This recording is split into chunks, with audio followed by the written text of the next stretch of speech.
kaya. Hi guys, so mag-ano tayo, mag-hairstyle. So ngayon, Ano, doon mo pagkasal ang si Kakay.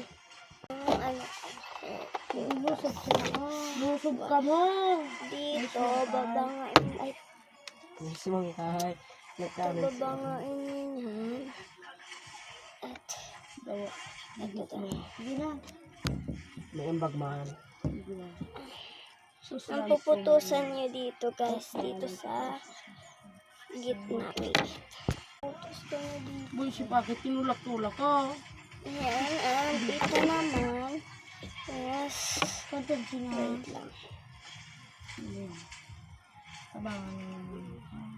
Maliin ang hanip niya na. Sige, lusob na ka mo. Mali ang pandamit ka. Wait lang. So, ayan, the final look. Ay, dyan.